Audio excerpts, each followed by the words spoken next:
full liberation of Mahavir, and we're worshiping Lakshmi, the goddess of wealth. It seems like a disjunction in a sorts. So I was thinking about that as I was driving home from the Jain temple. And I do comparative religion. So here's comparative religions in action. What could the aparigraha, this total non-possession, have to do with the goddess of wealth? So in my tradition, we have a saying. The sages asked, what does it mean to be wealthy? Who is wealthy? And the answer they came up with was, the one who is satisfied with what they have is wealthy. So I wonder if we could think about Lakshmi as the goddess of wealth in the sense of making us feel complete and contented and non-possessive. So maybe, just maybe, if we look from different religious perspectives, worshipping Lakshmi on the occasion of Bhagwan Mahavir's Nirvan could make sense. So I want to introduce our two esteemed and beloved Samanis.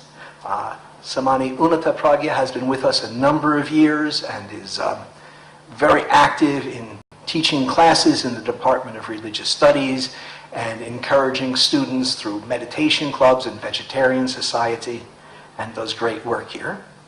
And this year we're welcoming Samani Dr. Ramania Pragya, who is teaching Sanskrit as well as courses in Jainism. And the students here must know, but to my Jain friends who are in the audience, let me tell you, the Samanis that have been coming here for more years than I can quite remember, 7 years, maybe 8 years, something like that, have transformed the cultural and spiritual atmosphere of this enormous university.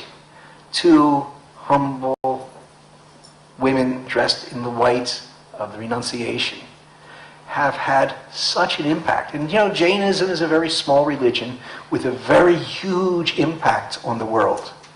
So we can see that in our two Samanis, who in a very humble way have played a role in transforming Florida International University.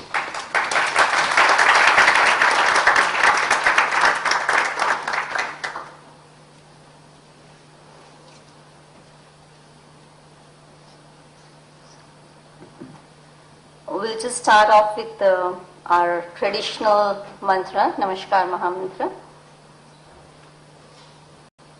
Om Hrim Namo Arhantanam.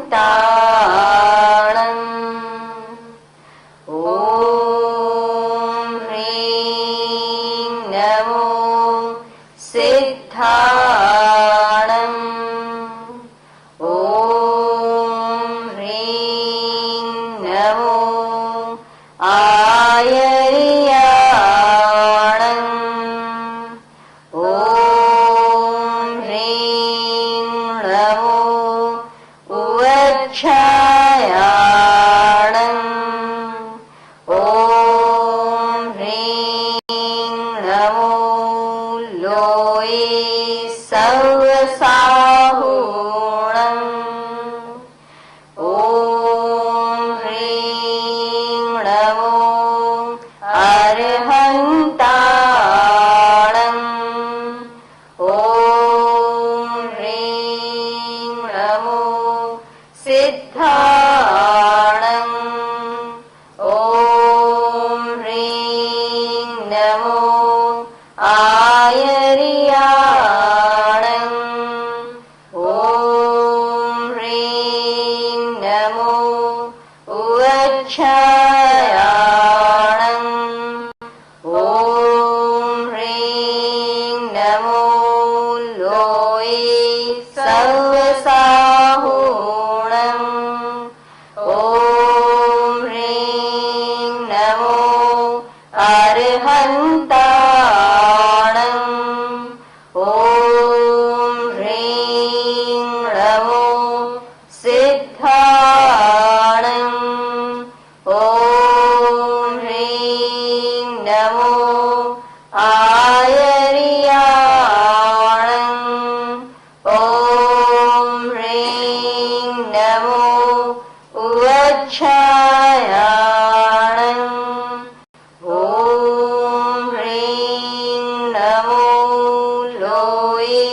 सर्वसाहूणम् येषु पञ्चणमुक्कारो सर्वपापनाशनो मङ्गलाणं च सर्वेसिं पठमं हवै मङ्गलम् पठमं हवै मङ्गलम्.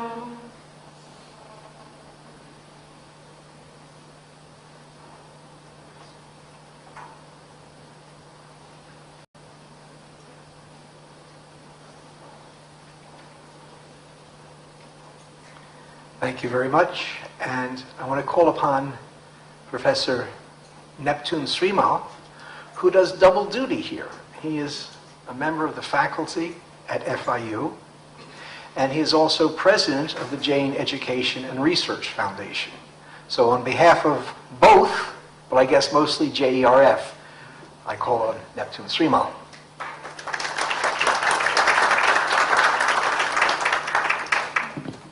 Thank you, Nathan.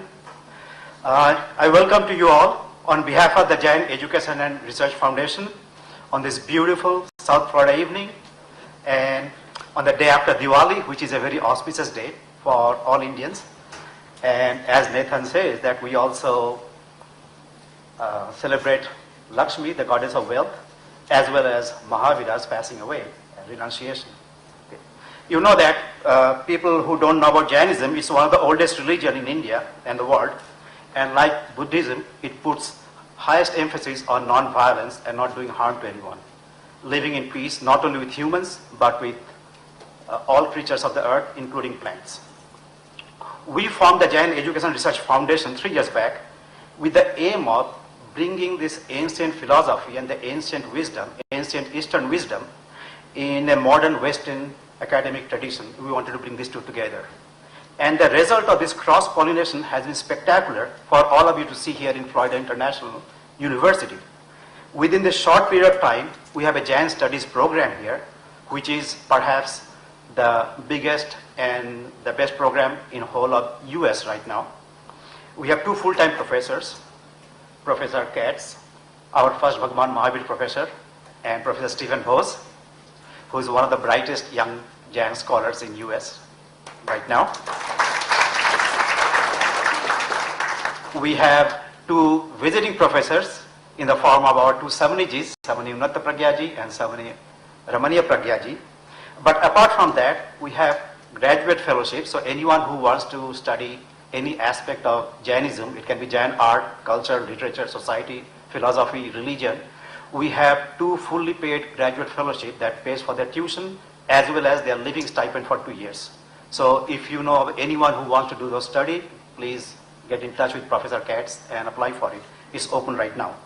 Apart from that, we have summer fellowships where up to a dozen students and as well as senior faculty members go to India to study aspects of Jainism there. And this fellowship program subsidizes their plane fare and also provides the local hospitality in India. And you know, for years, students and faculty from FIU has been taking advantage of this program and have been coming up with new research ideas, which has enriched both the Jains and the university alike. Apart from summer fellowship program, we have student activities, we have vegetarian club, we have Preksha meditation club, which the Samanijis lead here, and also Samanijis carry on research on the effect of meditation or yoga and meditation practices on problems like dyslexia, on cognition, on addiction, and they plan to expand this program further and take it to people who really need it. We have more than 20 classes which has contents of Jainism. So more than 500 students every year are now getting exposed to Jain philosophy, Jain religion, and non-violence, and what is this all about. Now, this success of this program is really a testimony to the extreme support we have gotten from FIU, unstinted support for anything that we wanted to do there. Sometimes they have suggested, you guys can come and do things here. The leadership provided by Professor Katz, he's the one who helped this plan to put its roots in this fertile soil of Florida and FIU. And of course, the tireless work of Samnijis, and last but not the least, the generosity and support of the Jain community of South Florida. Without your help, this would not have been possible. Now, talking about generosity and support, among all the support and gifts that we have received, one couple really stands out for their philanthropy and their generosity. I want all of you to meet Rajiv Jain. Rajiv, can you please step up to the podium, please?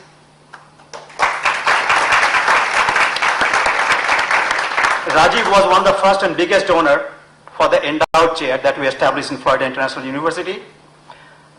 After that was done, he added to his gift to form the graduate fellowship that we talked about, and that's now known as the Latika and the Rajiv Jain Fellowship, graduate fellowship.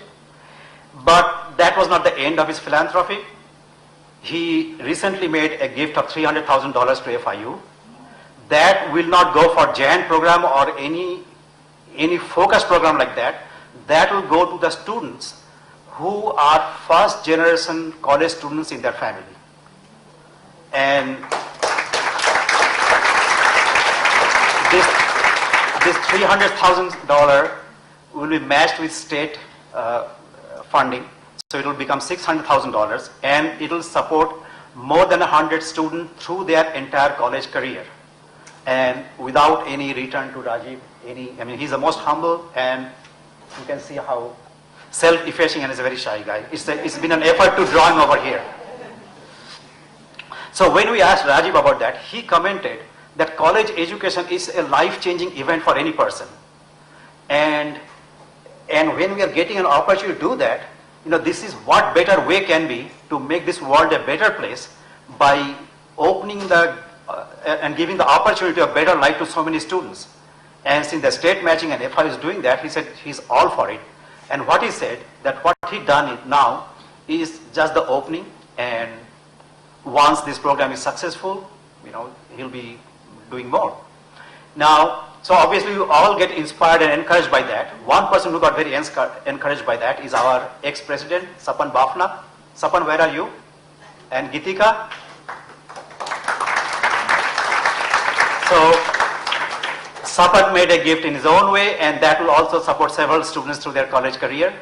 So any one of you who wants to change lives of people who are in college for the first time, you can get in touch with David Skip there and make a gift, and even a small gift will go a big way in changing their whole life for many deserving young people in FIU. So our big gratitude and big thanks to Rajiv and Latika and Sapan and Gitika. So I invite all of you to explore other ways we can make this partnership between FIU and the Jain community even stronger and come up with newer programs.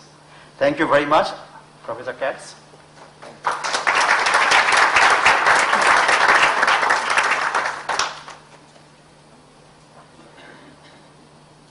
Thank you, Neptune. And thank you, Rajiv. And thank you, Sapa. I neglected to express on behalf of FIU real gratitude to the Jain community for starting the ball rolling, for bringing the Samanis here, for endowing this program, for helping students go to college. And we want to pay back a little bit. And one way we're going to pay back right now, we're going to treat you to a brief concert by Jorge Alfano. Jorge is, well, I don't have to tell you, he's a marvelous musician, but he's adept in both Japanese and Indian, as well as South American musical traditions. He is a shaman, he is a yogi, he is a mystic, and that will come through as he plays an evening rag tonight, Yaman Kalyan rag.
Jorge Alfano.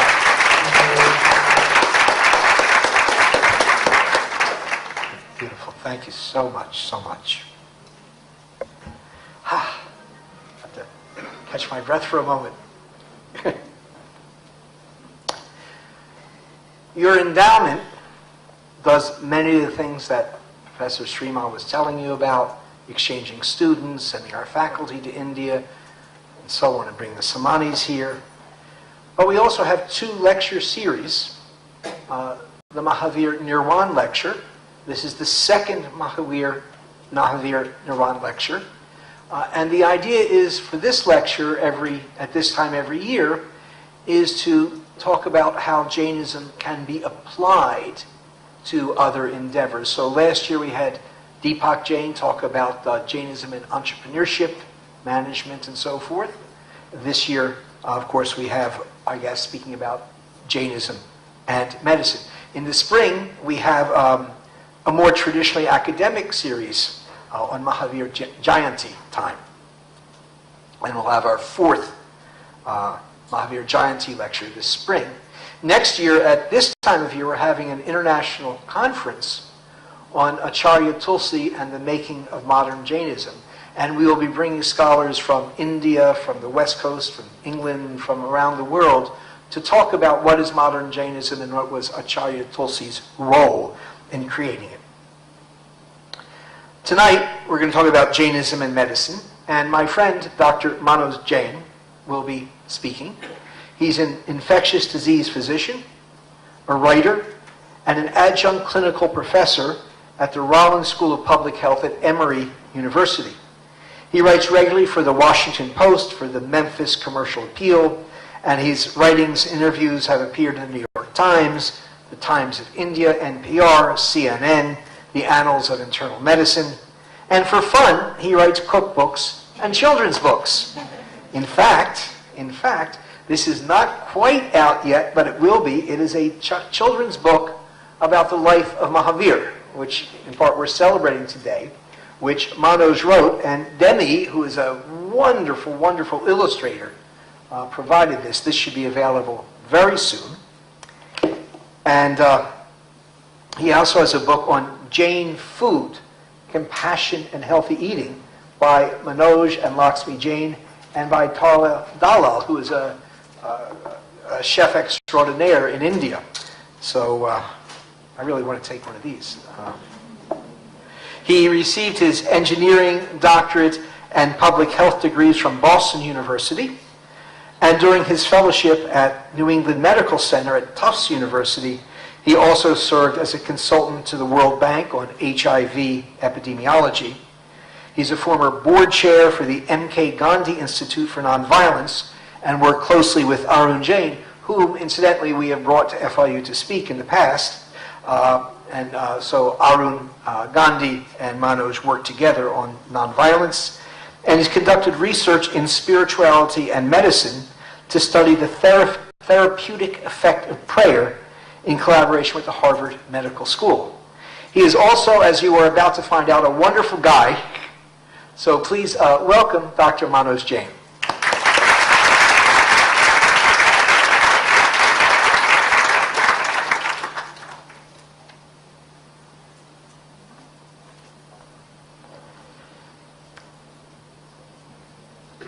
Jain. It's rare that I get to begin a talk by saying Jai Janendra. But here I can, because you have created an institution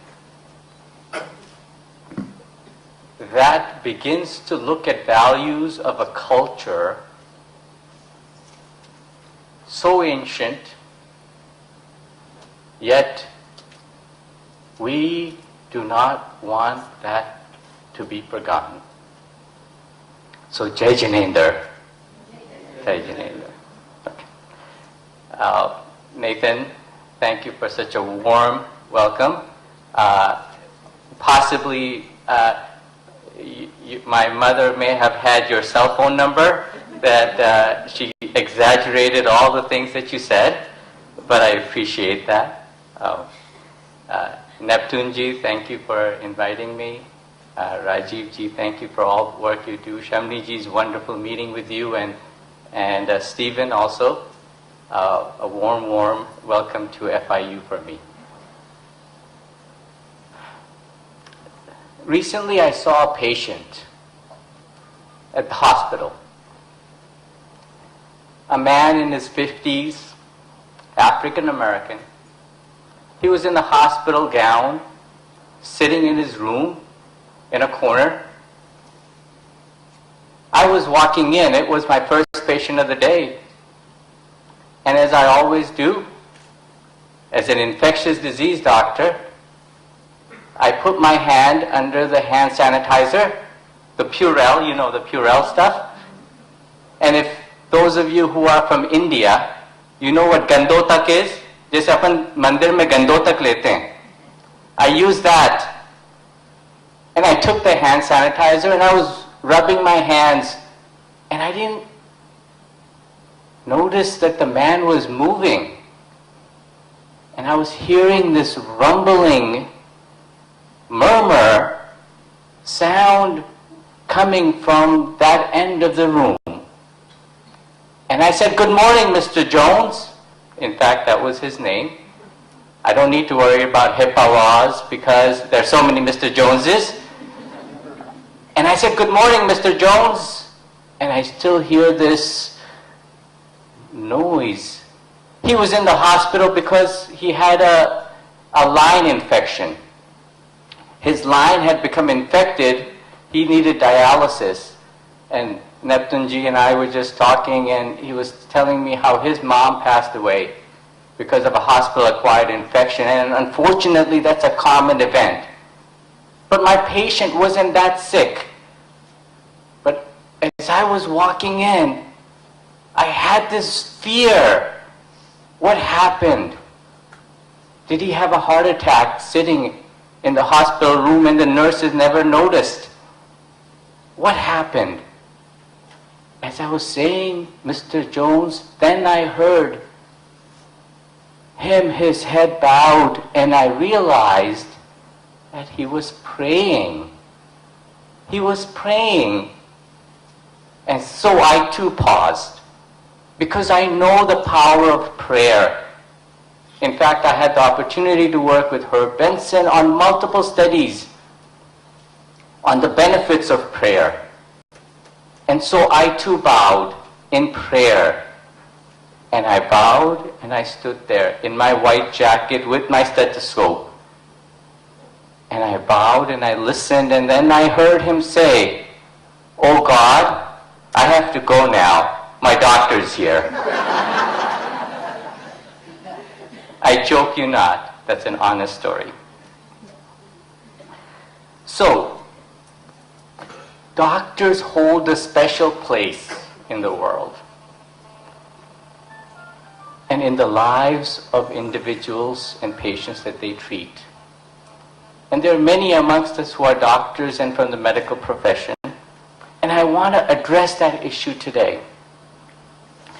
You see, in the past, there were oracles, there were astrologers. Doctors today are the midwives of when they bring you at birth and then at death.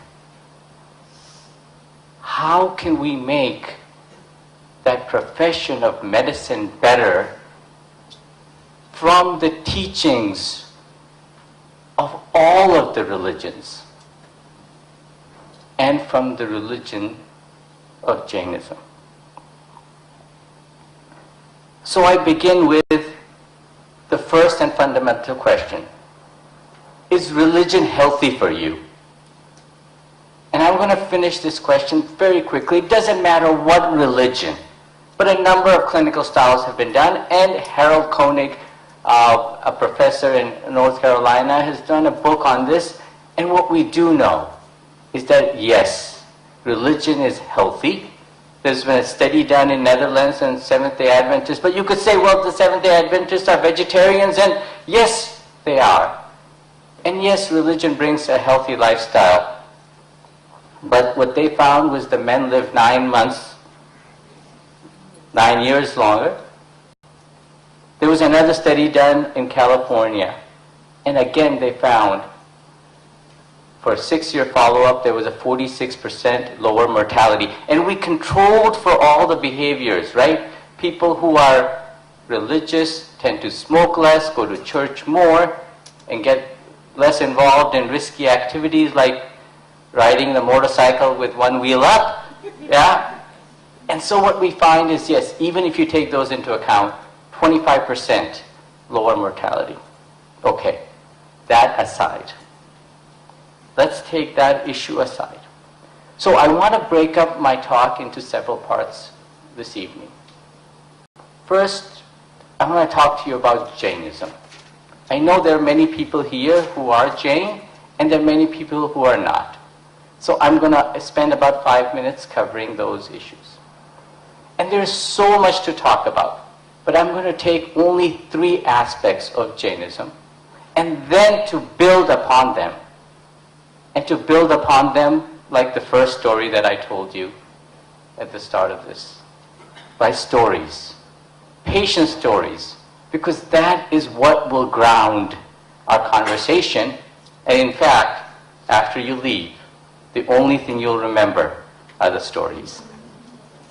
So, Jainism. When I talked to Nathan, and I said, what do you want me to talk about?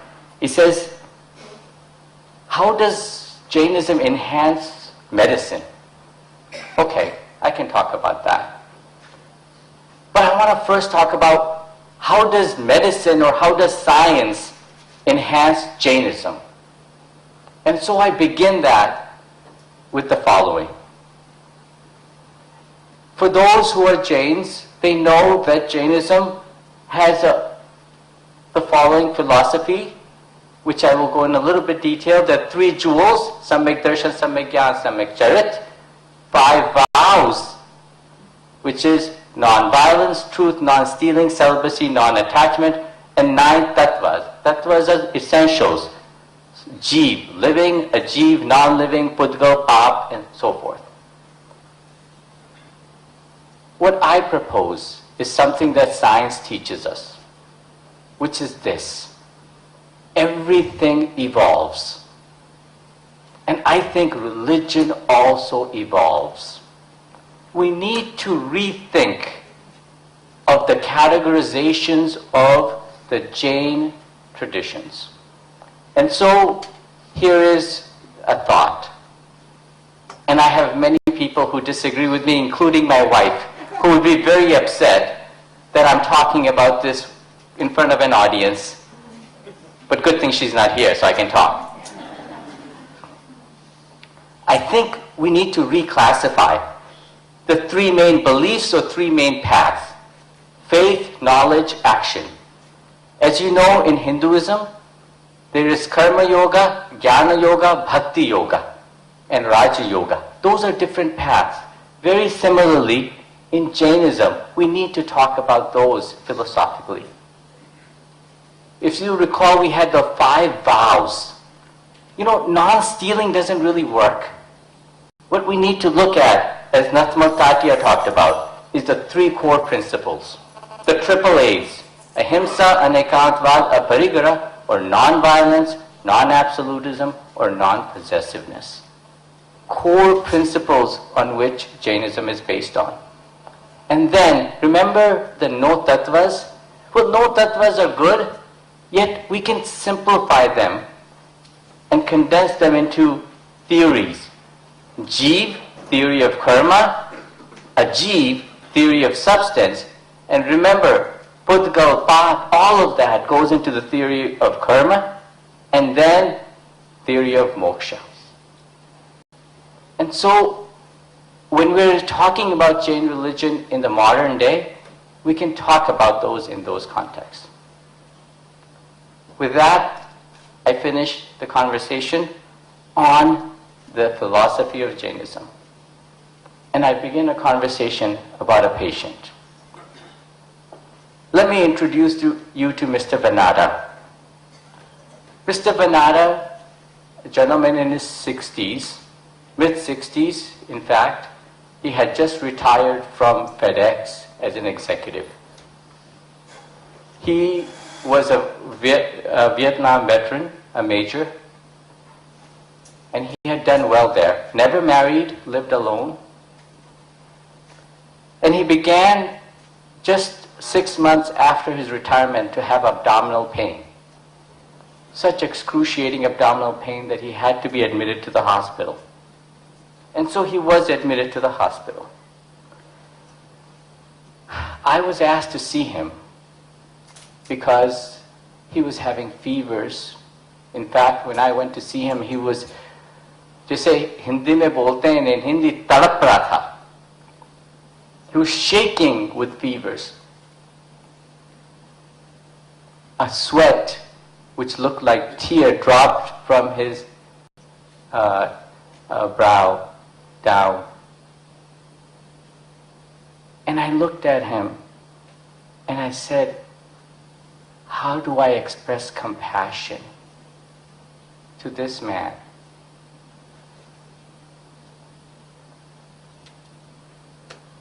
He had just been diagnosed with metastatic pancreatic cancer, a prognosis of less than 6 months. How do I express compassion to him? A few days later, when his fever has subsided, and I write this in a piece in the Washington Post, and I'll read you some of the quotes from there. I asked him, when you were told your diagnosis of cancer, what went through your mind? I expected him to say something like shock, denial, but that was not the case. And he said, well, the first thing I wanted to do was, I wish I was 10 years younger. I would have reached out across and slapped the blank out of the doctor. And if you don't believe all the details, you can see a YouTube video of this. And I was shocked. Why? What could the doctor have done that would make a man say such a thing? And then he told me. The doctor said, well, when the doctor who had told him his diagnosis, this isn't very good. This is terminal. Mr. Vanada told me that he didn't talk to me, he talked to a piece of paper. This is what the patient said to me about the doctor who had told him his diagnosis. I got this guy sitting here reading a piece of paper telling me I'm going to die, then walking out the door. That was not well executed. Compassion.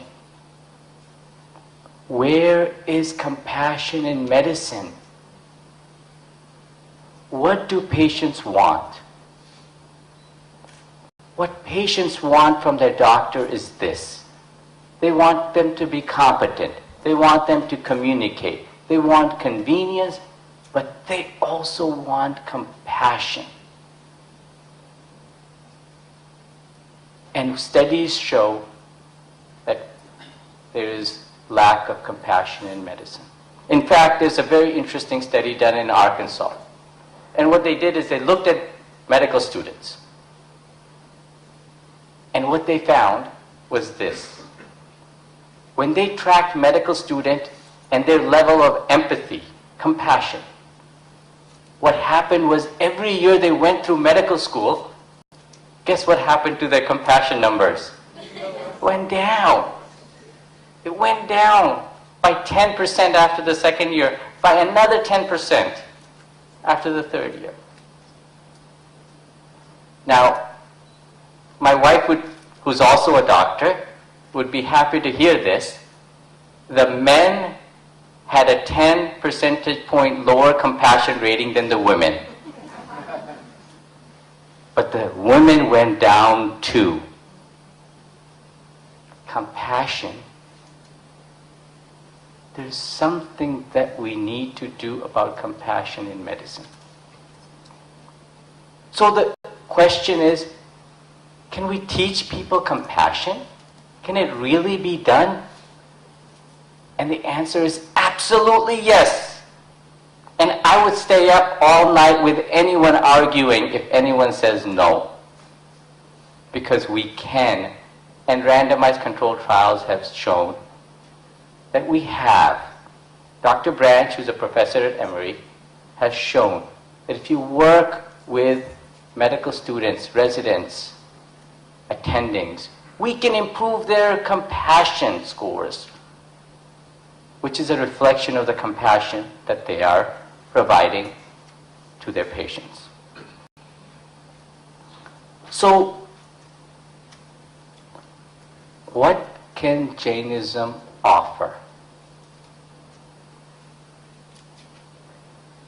Jainism can offer a great deal.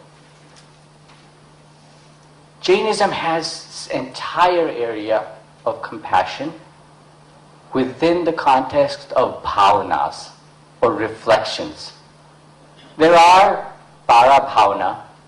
For those of you know, जैसे अपन बोलते राजा राणा छत्रपति हाथी ने का स्वार मरना सबको एक दिन अपनी अपनी बार. They're reflections. And then there are the additional bhavanas which I want to talk about. And which are these? Maitri bhavana, pramod bhavana, karuna bhavana, and madhyastha bhavana. In ways, this is like a compass. Each bhavana is something that helps you prepare, a reflection that helps you prepare for a different type of situation. For those who are equal to you, friendliness. For those who are more fortunate than you, appreciation. I'll give you an example. So this past weekend we saw the movie Ender's Game. How many saw the movie Ender's Game?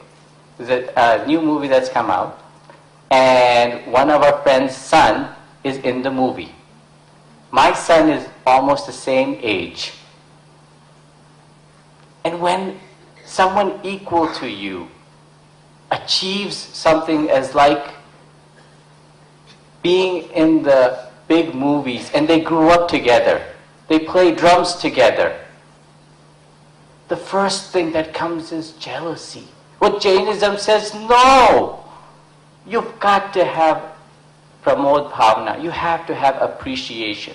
And I'm just laying this out in very raw terms, but within the appreciation, there are categorizations and categorizations and categorization of how to do it. And yet, and then there's karuna. And that's compassion. And then there's madhyast or equanimity. What do you do when someone comes up to you and says you're a jerk? What do you do? What Jain tradition says is equanimity, tolerance, madhyast. They're not a friend, but that's okay. I think there is much that we can learn in medicine and as human beings from the depths and knowledge of the Jain tradition on compassion.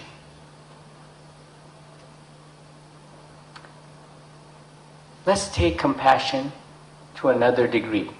You look at it in the following way. Compassion at the basic level, when one has sympathy, daya, jeev daya, daya for other animals, other souls.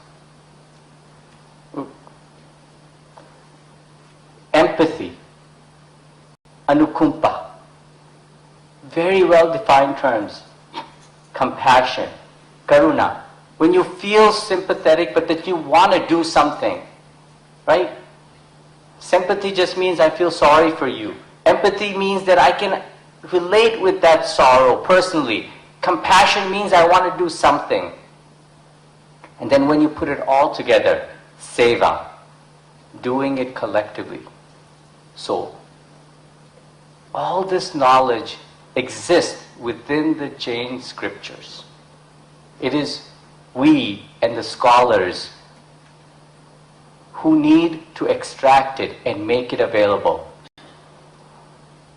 to that doctor who came up to Mr. Vanada and said, "This is terminal," and walked out of the door. It certainly could have been better. Now I understand as a doctor, and I know some of you who are doctors here, that we have bad days, that we're busy, that the pager's going off, that things are going crazy. But there are ways that we can improve.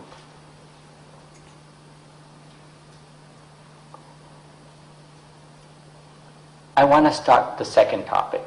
There were 3 topics we were going to talk about. Compassion was one. The second is about end of life. Mr. Vanada had 6 months to live. He was from Oregon and he wanted to go back. His cancer had little hope of any treatment. He was fortunate. He went back home. But today, most Americans are not so fortunate. Today, the end-of-life care in our country has come to a point where patients suffer in pain on the ventilator endlessly. If you look at the data, 80% of people die in the hospital, while majority of them want to die at home. Few talk to their doctor about end of life, 20%. And most patients are inadequately prepared for the end of life. In fact, Senator Bill Frist and I have been working together. He's a senator, former Senate Majority Leader from Tennessee. And we have done a series of 6 articles on end-of-life care. And we're working to bring about a change in a community in Tennessee to see if we can help people better prepare. In La Crosse, Wisconsin, in fact, there's an entire initiative. And what they've been able to do is, while most places, only 20% of the patients coming into the hospital have a end-of-life care plan, in La Crosse, Wisconsin, they're up to 80%. And in our initiative, just over the past year, we've been able to go from 20 to 26%. And so we can bring a change, yet it requires a mindset of how and a strategy of how to do it. So, what can Jainism offer in this very big topic of end-of-life care? Acceptance, preparation, and the process for end-of-life care. Now, the focus of Jainism is the soul. If you saw the first slide, the title slide, soul-focused. The focus of doctors is the body. So, as a strict Jain, you could say that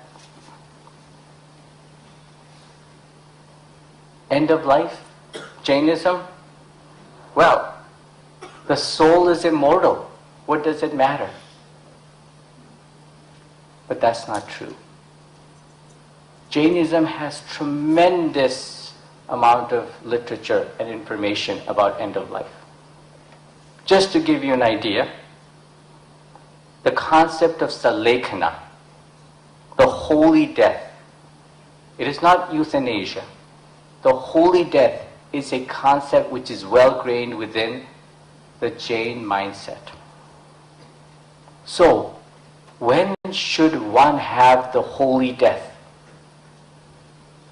In Jain scriptures it says, an unavoidable calamity, great famine, things which rarely occur now. However, old age and frailty and terminal illness in which death is imminent, like Mr. Vanada's case. And so, there are options. How does end of life need to happen? There are processes. Now, recently, about a year and a half ago, my grandfather in India, who raised me, passed away. He did not take Salekana. He was a simple man. You see, when we were young, my parents came to America, to North America, to Canada, to study. My father came to do his PhD.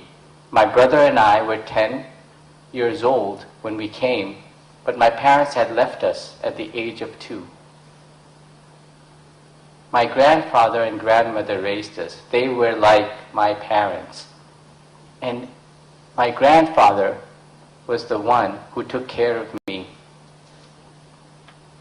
And each time I would go back to India, I would see him. You know, at times, he was always particular. He would come to the railway station, train station, airport, be with me, send me off, be there to pick me up. As he got older, he would then stay in the car and wait for me. And then he got older, he just would stay at the door at the house, and I would do talk, and then leave. And each time, what he was doing was, he was slowly and slowly detaching himself. Just like he was unable to physically detach, or trying to detach from me, but he had detached from his material possessions. My grandfather sold our family house to the unhappy likings of the rest of the family. He said, I don't need this, and you will fight over this. House is sold. He gave up all his material possessions, except for his religious books, his one room of clothes. He lived for the last 5 to 10 years a life without possessions. He did not want to go to the hospital. He didn't go to the hospital. He died in his sleep at the age of 92. There are ways that we can die, better ways than that are going on today. Forget about the cost of health care. That's not important here. What's really important here is the quality of life that we want, and to accept the fact that yes, we will die, but how do we want to die?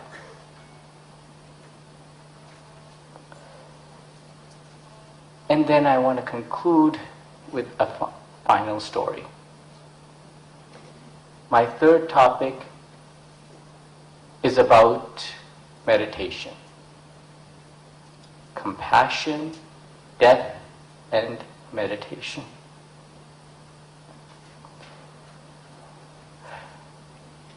It was the first year that I was in practice, about 15 years ago. A patient in her 30s, a very attractive woman, was admitted to the hospital. A woman, if you saw in the hallway, you would take a look at her twice. A woman who was excessively generous, a woman who was physically fit until she got to the hospital.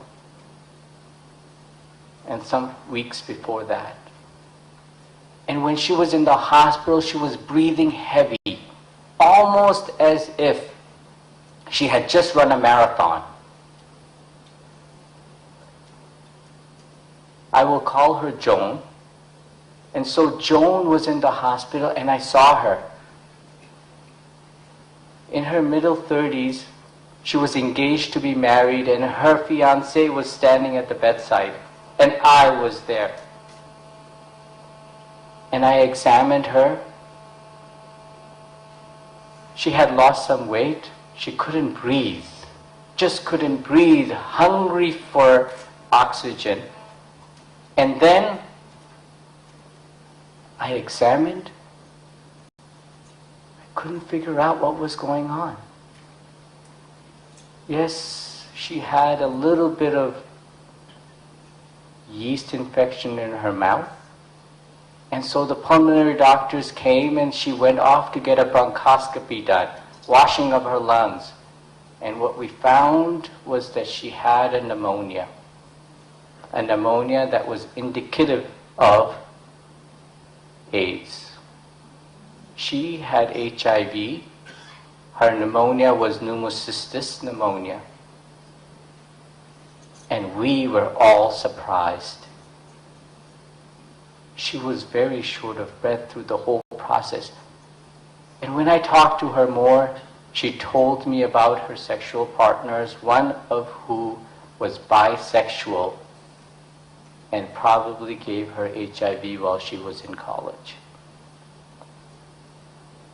Well, Joan got better with therapy. Her breathing was looking better on all the monitors. Her oxygenation was better. We sent her home. A week later, she was back. She called my office every second day. Dr. Jain, I can't breathe. I said, Joan, all the numbers look good. We put her in the hospital again, did another bronchoscopy. Her lungs were clear. We sent her home. 2 weeks later, she comes back in to my clinic. Says, Dr. Jain, I can't breathe. I do another set of x-rays, all of that. We still can't figure out.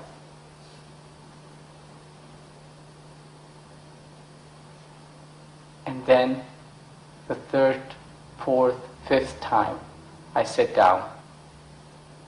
And I said, no more tests. And I sat down with Joan and I talked to her. And I talked to her as to what's going on. And then she tells me about all the anxiety and the feeling of drowning that she had on that very day when she came into the hospital. And then I say, would you be interested in trying an exercise? An exercise that may help. And we tried meditation. Meditation. Simple. So, does meditation help? When we look at the literature, what we find is this. Meditation can increase longevity. Very interesting studies. If you take 71-year-olds, and we look at the 71-year-olds who have slightly high blood pressure, 200 men, and then we look at, for their lifespan over the next 18 years, those who got randomized to doing meditation had a 23% lower mortality rate. Nearly 1 in 4 lived longer if they were doing meditation. Meditation can decrease your blood pressure. 5 points systolic, 2.8 points diastolic. In fact, those of you who haven't gotten your flu shot, as an infectious disease doctor, I'll tell you, get your flu shot. And if you get a chance, do some meditation before that. Why? Very interesting study done by John Kabat-Zinn and their group. Patients got a flu shot. Half the patients were given a session of meditation. The other half were not given a session of meditation. And those who were given a session of meditation, voila, had higher antibody responses. Now this isn't hocus pocus, okay, I'm feeling better because of meditation. Actual antibody response. How many of you can change your antibody response at your will? I can't. Meditation can. And so, many well-known benefits. In fact, I'll take a moment and talk about this. Last year at the White House, I'm involved in several activities with the administration. We put together a team, Dean Ornish, John Kabat-Zinn, and several others, where we brought in the conversation. We brought in people to have a conversation. The people were administrations, the Obama administration's key folks from the NIH and others to talk about how we can take meditation and yoga into the various aspects of the government, and such as the Veteran Affairs, such as Medicare, Medicaid, and so forth. Why? Because there's ample evidence. Where does Jainism come in? I just spent the past 5 minutes talking to you about where medicine has found. Now, listen to this conversation. A conversation that took place 2,500 years ago. A disciple says, "Sir, what does the soul obtain by samayaka?" Samayak is the Jain word for meditation. Mahavira says, by samayak or moral and intellectual purity, the soul ceases from sinful occupation. Disciple, "Sir, what does the soul obtain by complete steadiness of the mind and body?" Mahavira, by complete steadiness of mind and body, Kursogya, he gets rid of past and present transgressions, thereby his mind is set at ease, like a porter who is eased off his burden and engaging in praiseworthy contemplation to enjoy happiness. Conversation continues. "Sir, what does the soul obtain by anupreksha, contemplation of truth and universe by anupreksha? By pondering on what he has learned, he loses a firm hold, which the 7 kinds of karma." And so, "Sir, what does the soul obtain by concentrations and thought?" Stability of the mind. Imagine this, 2,005 years ago, a conversation which is so relevant for everyone, including my patient, Joan.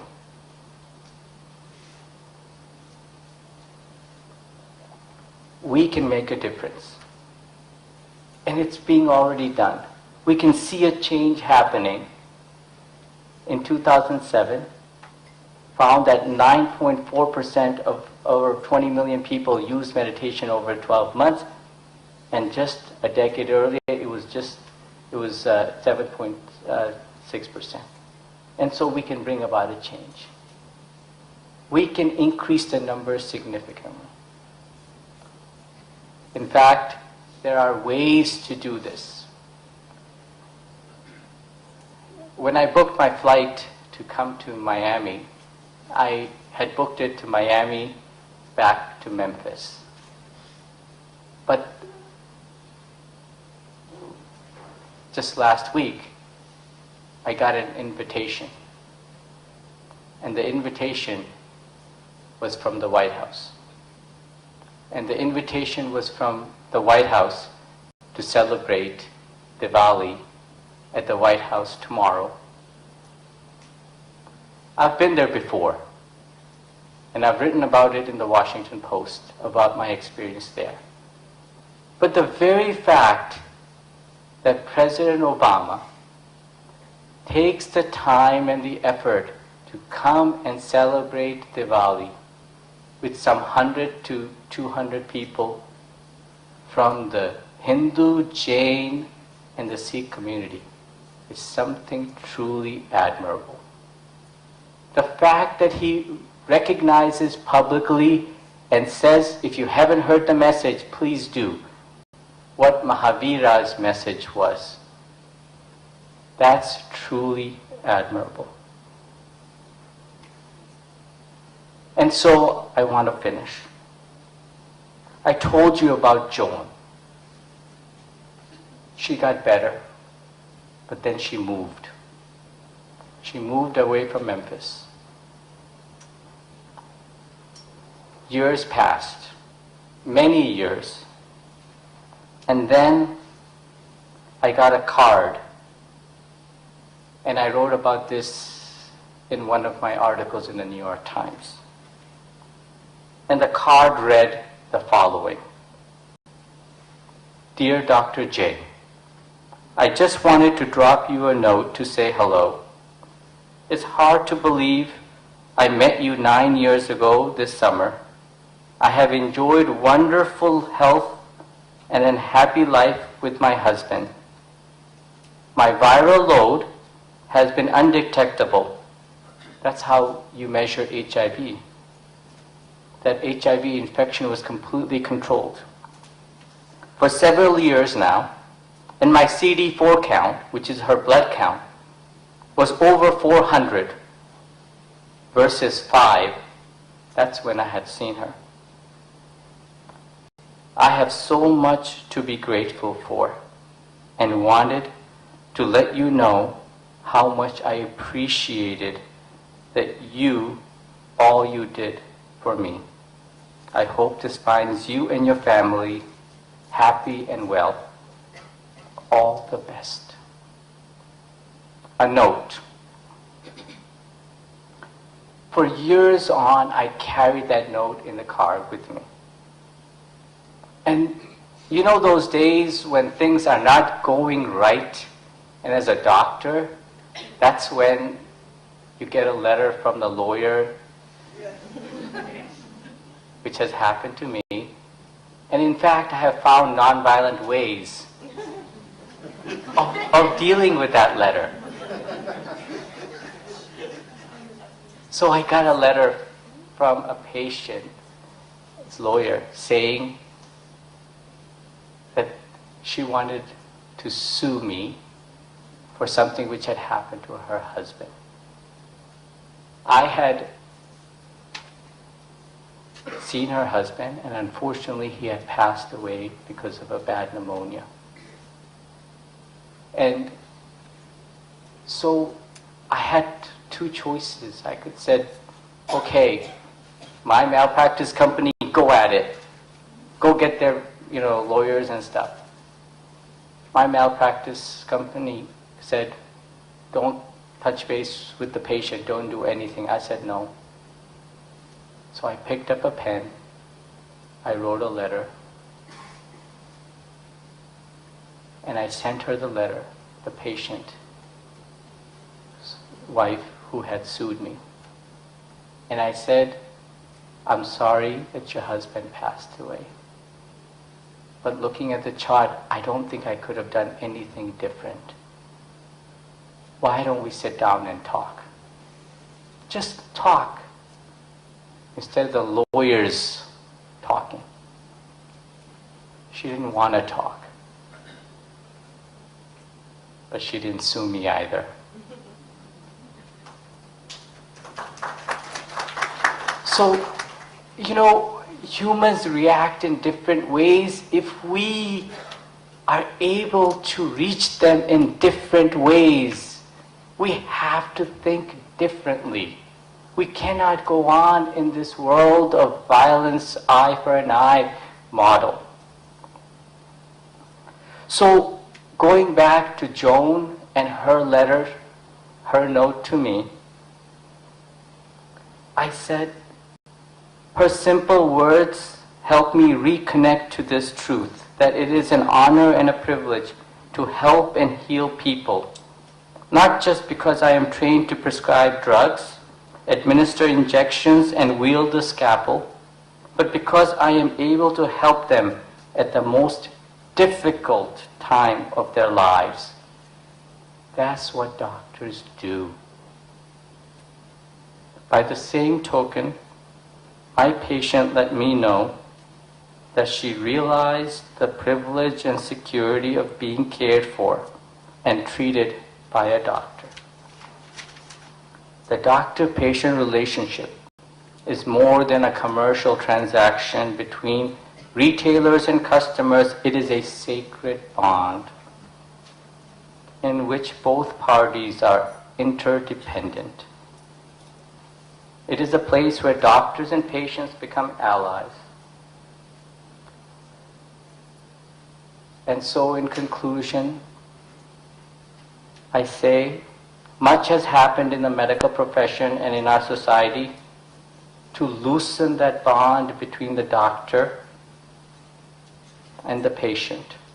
Yes, medical technology, and yes, the fear of Obamacare. Yet, all these have contributed to the doctors and patients being thrown together more as adversaries. What does Jainism offer? And it is this. And yet, as I drive home each evening, the greeting card and a sentence from an ancient Jain scripture reminds me of my purpose in life. Parasparo Jivana. It says, souls render service to one another. Jai Jain. Thank you.